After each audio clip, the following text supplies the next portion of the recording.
एक युवक और एक युवती है पंजाब के निवासी और बाकी ज्यादातर मृतक है जयपुर के ही निवासी। वहीं अगर पूरे राजस्थान की बात कर ली जाए तो देखिए आमेर समेत अलग अलग जिलों में बिजली गिरने से 21 लोगों की मौत हो गई है। अकेले कोटा में 4, धौलपुर में 4, बारां में 1 और झालावाड़ में 1 व्यक्ति की मौत की पुष्टि हुई है और करीब 12 लोगों की हालत अभी भी गंभीर बनी हुई है। तो कुल मिलाकर ये कि राजस्थान में जिस तरह से कल आकाशीय बिजली यहां पर कहर बनकर टूटी और 11 लोग काल के गाल में समा गए और अभी भी कई लोग ऐसे हैं जिनकी हालत गंभीर बनी हुई है और जिनका इलाज अस्पताल में लगातार जारी है। तस्वीरें भी इस वक्त आपकी टीवी स्क्रीन पर, यही वो आकाशीय बिजली है जिसके गिरने से 11 लोगों की मौत हो चुकी है और कई लोग ऐसे हैं जिनकी हालत गंभीर बनी हुई है। सरकार भी फुल ऑन एक्शन में है ताकि एहतियात के तौर पर ऐसा हादसा सामने आए तो तैयारियां पुख्ता तौर पर कर ली जाए और सहायता राशि का भी सीएम गहलोत ने ऐलान कर दिया है। तस्वीरें भी इस वक्त आपकी टीवी स्क्रीन पर आकाशीय बिजली गिरने की। और इसी खबर पर अपडेट के साथ सहयोगी आशुतोष मेरे साथ जुड़ चुके हैं, उनसे बातचीत कर लेते हैं, जान लेते हैं पूरी जानकारी। आशुतोष, देखिए तस्वीरें इस वक्त दर्शकों को दिखा रहे टीवी स्क्रीन पर कि ये बिजली और इसकी गड़गड़ाहट की आवाज इतनी ज्यादा थी, समझ सकते हैं इसको देखकर और सुनकर कि किस तरीके से इसने कहर बरपाया। अभी आप कहाँ मौजूद हैं और जिस तरीके से 11 लोगों की मौत की पुष्टि हो चुकी है, कुछ अभी इजाफा हुआ है इसमें?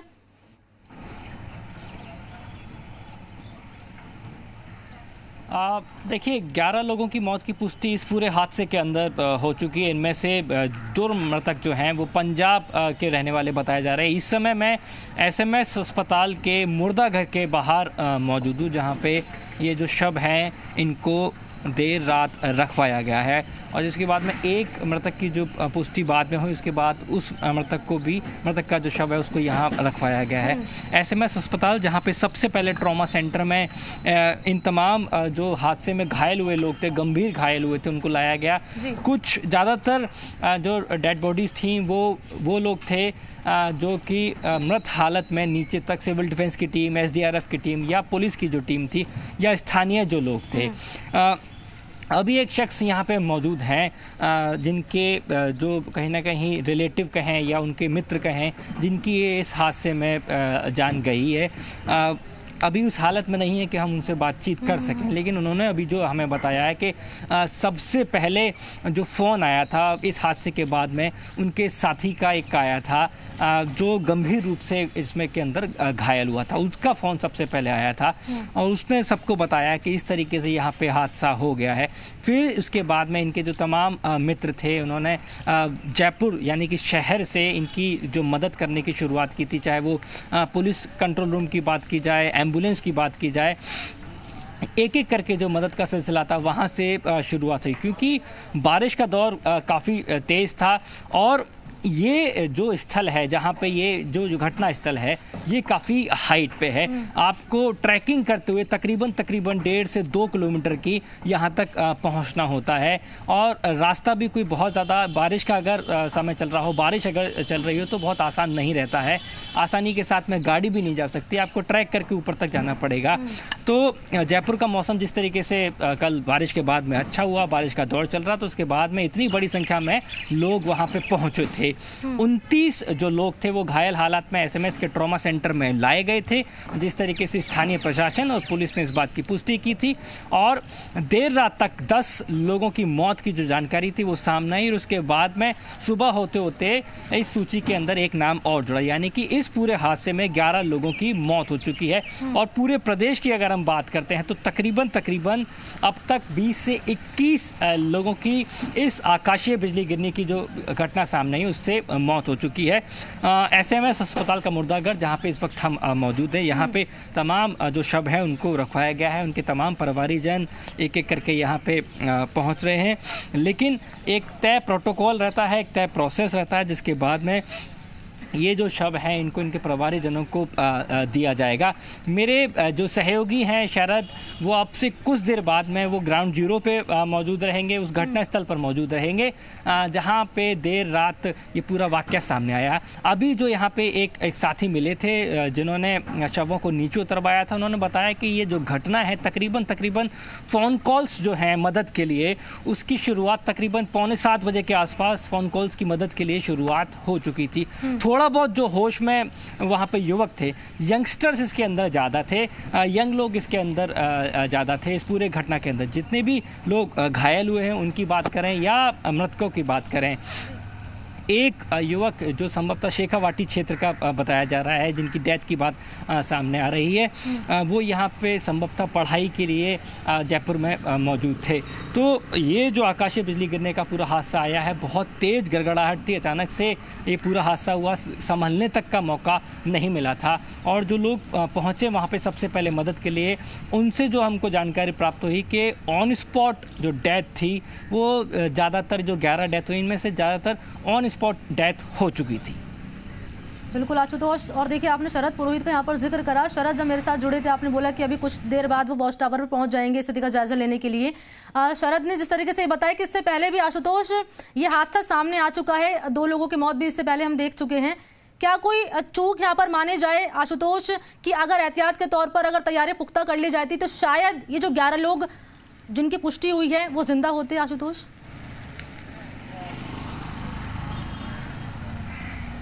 देखिए अभी इसमें ये तय नहीं किया जा सकता कि इसको प्रशासनिक लापरवाही से जोड़ के देखा जाए ना देखा जाए। ये एक नेचुरल जो होती है प्राकृतिक आपदा इसको कहा जा सकता है, प्राकृतिक समस्या इसको कहा जा सकता है आकाशीय बिजली गिरने में। लेकिन अब ऑन स्पॉट जो जिस तरीके से इतनी बड़ी संख्या में ये लोग वहाँ पे पहुँचे थे, वहाँ पे किस तरह की जो सुरक्षा व्यवस्थाएं थी वो होनी चाहिए थी। अगर वहाँ पे सुरक्षा व्यवस्था नहीं है तो लोग इतनी बड़ी संख्या में ऊपर तक पहुँचे कैसे?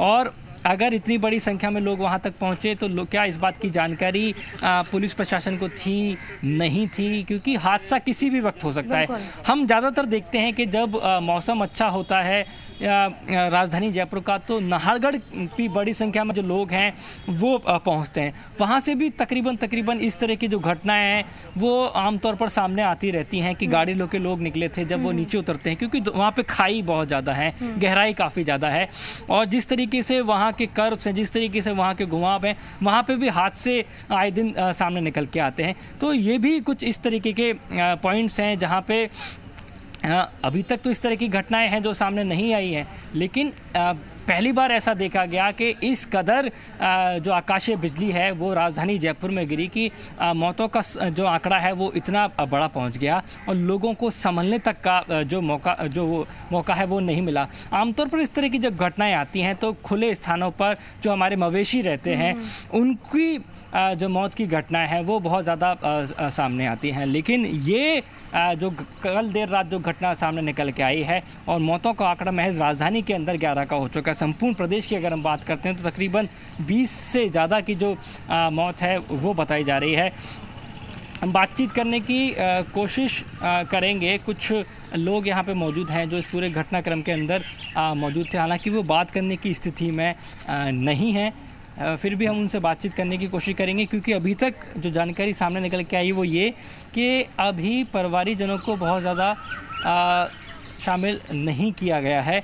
उनसे भी हम लोग बातचीत करने की कोशिश करेंगे, क्योंकि परिवार पे बहुत ज़्यादा भी बताया नहीं गया। लेकिन ये जो आप बड़ी संख्या में तमाम जो लोग देख रहे हैं और SMS पुलिस चौकी पे जो आप बड़ी भीड़ देख रहे हैं, ये वही लोग हैं जो अपने परिवारीजनों के लिए यहाँ पे आए हैं, जो जिनकी डेथ हो गई। और हमारे जो सहयोगी हैं दीपक, जो तमाम जो प्रशासनिक जो पूरा रिपोर्ट यहाँ तक पहुँचा रहे थे, वो भी यहाँ पे पहुँच चुके हैं। कुछ ऐसे लोग भी यहाँ पे मौजूद हैं जो इस पूरे घटनाक्रम के अंदर उनके परिवारीजन जो थे वो शामिल थे। दीपक हमारे साथ जुड़ेंगे, उनसे जानने की हम लोग कोशिश करेंगे कि पूरा प्रशासनिक जो स्तर पर देर रात तक अभियान चलाया गया वो किस तरीके से चलाया गया। दीपक, देर रात तक प्रशासन पूरा जुटा रहा, चाहे वो कलेक्टर अंदर सिंह नेहरा की बात करें, जयपुर पुलिस कमिश्नर की बात करें, वो तमाम लोग जुटे रहे थे। अब जो आंकड़े हैं वो स्पष्ट क्या निकल के आए हैं? देखिए अभी तक क्योंकि देखिए कल बड़ा कन्फ्यूजन की स्थिति हो रही थी, पुलिस प्रशासन मेडिकल की ओर से अलग अलग जो आंकड़े हैं वो सामने आ रहे थे और उसमें करीब 29 लोग यानी कि 27 लोग हैं पूरी तरीके से उस पे सेल्फी ले रहे थे और उसमें 11 लोगों की मौत की पुष्टि जिला कलेक्टर ने कर दी है। देखिए जो 10 की पहले की थी और उसके बाद जो दुर्लभ जी अस्पताल में सीधा वहाँ लाया गया था तो वहाँ से उनकी मौत की पुष्टि हुई है, यानी कि टोटल अब तक 11 लोग की डेथ हो चुकी है। 16 लोग अभी अस्पताल में भर्ती बताए जा रहे हैं।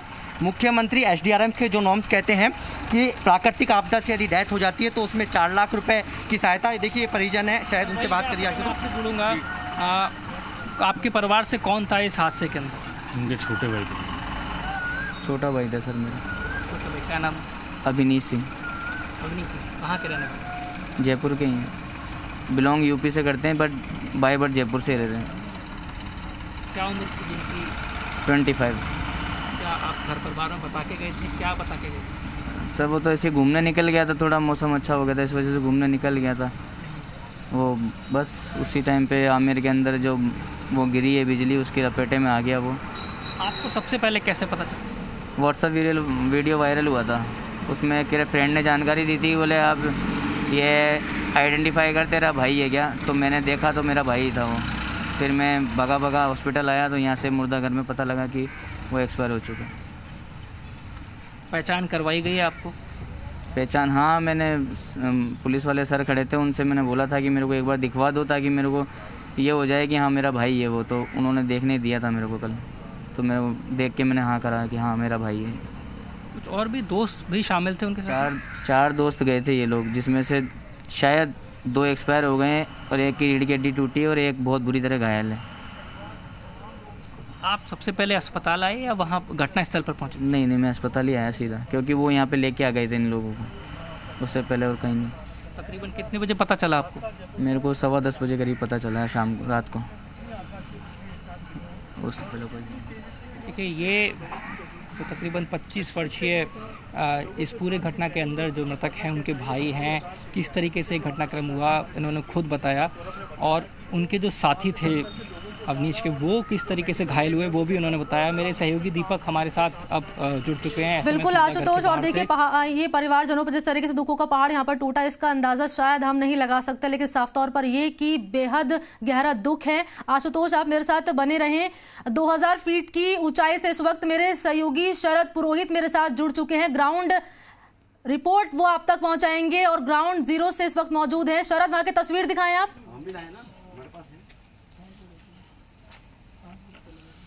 देखिए मैं यहाँ की तस्वीरें आपको दिखाऊंगा कि किस तरह से ये पूरा हादसा हुआ, लेकिन सबसे पहले मैं ये बता दूं कि फिलहाल 2000 फीट की ऊंचाई पर मैं हूँ, जहाँ पर ऑक्सीजन की कमी कहीं ना कहीं होना शुरू हो जाती है। इसी की वजह है कि कोरोना का समय है, लेकिन मैं मास्क का इस्तेमाल नहीं कर रहा इस ऊंचाई की वजह से। अब सीधे मैं तस्वीरें आपको दिखाता हूँ कि जहाँ पर ये हादसा हुआ है, आप देखेंगे सिविल डिफेंस की टीमें यहाँ पर पहुंची हुई है, जो कि यहाँ पर अभी भी एहतियातन सर्च अभियान इसलिए चला रही है कि कोई घायल व्यक्ति कहीं झाड़ियों में फंसा हुआ ना हो। ये देखिए आप वो निशान जो रात को हादसा हुआ था, जूते चप्पल, आप उनके कपड़े उन लोगों के देख सकते हैं जो इस हादसे के अंदर यहाँ पर जख्मी हुए थे या जिन लोगों की जान यहाँ पर चली गई थी, वो जख्म अभी भी यहाँ पर साफ तौर पर दिखाई देते हैं। दूसरी तरफ देखेंगे आप, ये वो वाच टावर है, यहाँ की वाच टावर की स्थिति, जहाँ से लोग खड़े होकर के सामने का आमेर महल को यहाँ पर देखने के लिए आते हैं, निहारने के लिए यहाँ पर पहुँचते हैं। लेकिन अब यहाँ पर वो लोग नहीं बल्कि सिर्फ सिविल डिफेंस की टीमें नजर आ रही है और नजर आ रहे हैं तो वो यहाँ के निशान जो लोगों के रात को यहाँ पर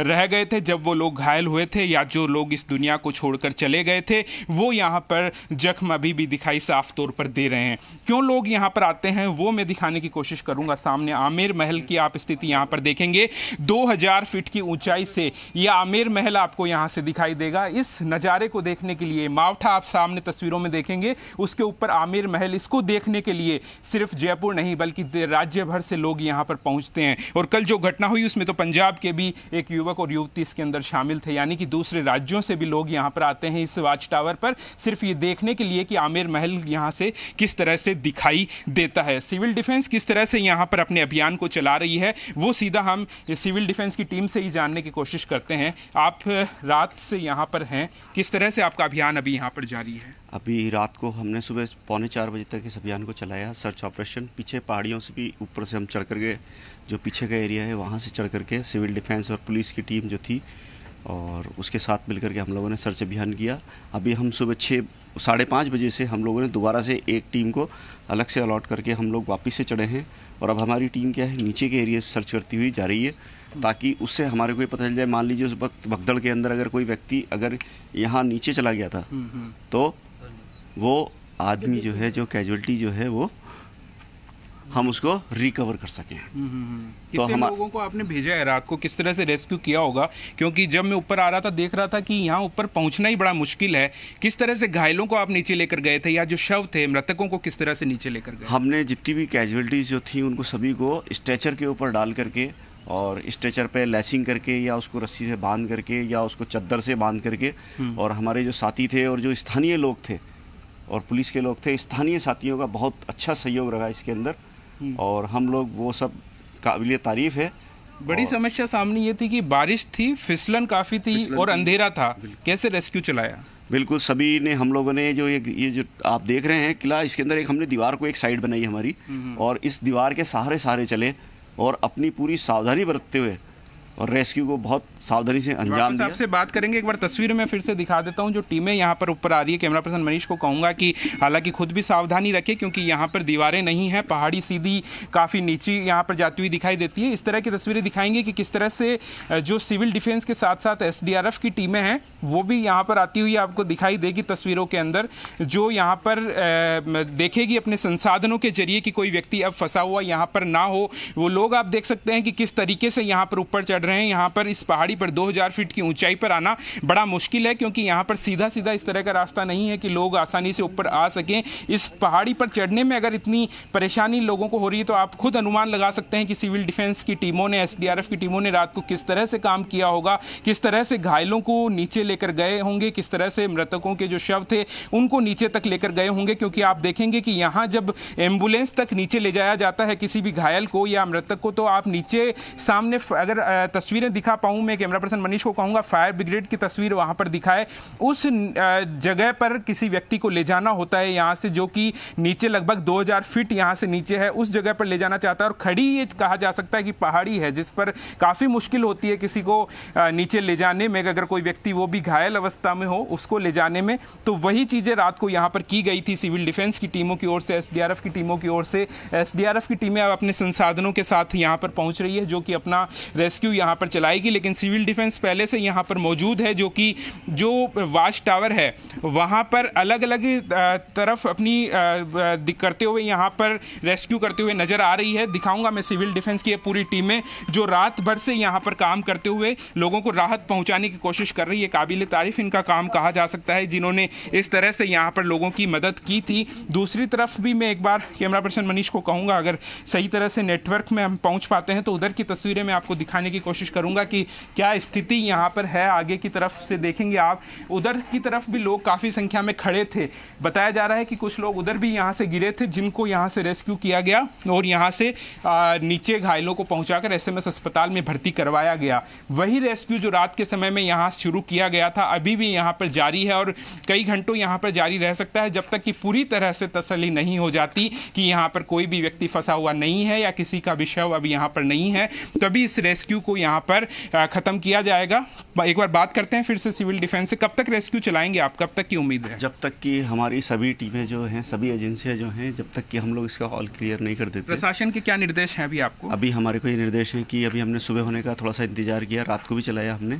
और जिला प्रशासन का ये निर्देश है कि जब तक कि हम लोग ऑल क्लियर निकलें, सभी संतुष्ट नहीं हो जाएं, तब तक इस ऑपरेशन को जारी रखना है। कितने घंटे माने जा सकते हैं फिलहाल, कब तक, शाम तक चल सकता है या? और अभी हम लोगों ने उतार दी, अभी हमारी हैं, SDRF की टीम भी आ चुकी है। तो देखिए 2000 फीट की ऊंचाई पर इस वक्त सहयोगी शरद पुरोहित हमारे मौजूद है और देखिए सबसे पहले तस्वीरें जी राजस्थान पर आप देख पा रहे हैं। शरद पुरोहित यहाँ पर मौजूद हैं और उन्होंने यहाँ पर राहत बचाव दल की जो टीम है उनसे भी बातचीत करने की कोशिश की। उन्होंने बताया कैसे रेस्क्यू ऑपरेशन उन्होंने शुरू किया, कहां तक रेस्क्यू ऑपरेशन पहुंचा है और किस तरीके से हादसा सामने आया। पल पल की अपडेट सहयोगी शरद पुरोहित ने और आशुतोष ने आपको बताई। बहुत शुक्रिया आप दोनों का मेरे साथ जुड़ने के लिए, महत्वपूर्ण जानकारी देने के लिए। दीपक आपका भी बहुत बहुत शुक्रिया। यहाँ रुकते हैं छोटे से ब्रेक के लिए, जल्द हाजिर होते हैं।